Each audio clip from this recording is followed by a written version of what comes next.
Expand design, a roomy cabin, dual tone interiors, 15 smart utility spaces, and a large boot space, all there to expand your life. Welcome to Easy Space. வரலாற்று சிறப்பும் உலக பிரசித்தமும் பெற்ற யாழ்ப்பாணம் நல்லூர் ஆலயத்தின் வருடாந்த மகோற்சவத்தின் 22ஆம் நாளான இன்று மாம்பழ திருவிழா நடைபெற்றது.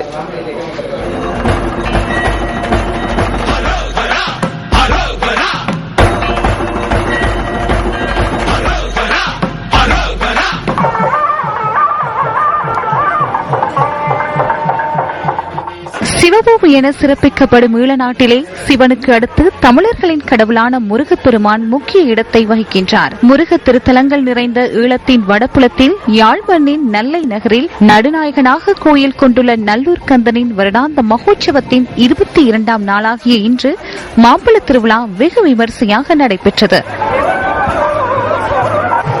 நாளொரு அழகோடு நல்லை நகரில் வலம் வரும் கந்தன் இன்று மாம்பழ திருவிழாவை முன்னிட்டு வெளிவீதி வலம் வந்து பக்தர்களுக்கு அருட்காட்சி அளித்தார்.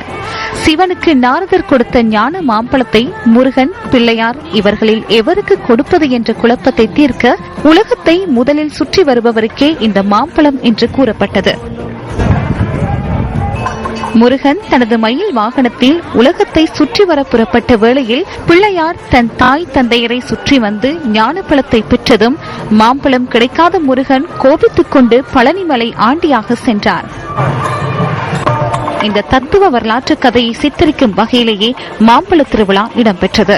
இன்றைய தினம் இடம்பெற்ற மாம்பழ திருவிழாவுக்கு நாட்டின் பல பகுதிகளில் இருந்தும் இன மத பேதமின்றி பக்தர்கள் கலந்து கொண்டு நல்லூர் அழகு முருகனை தரிசித்து அருளாசி பெற்று மகிழ்ந்தனர்.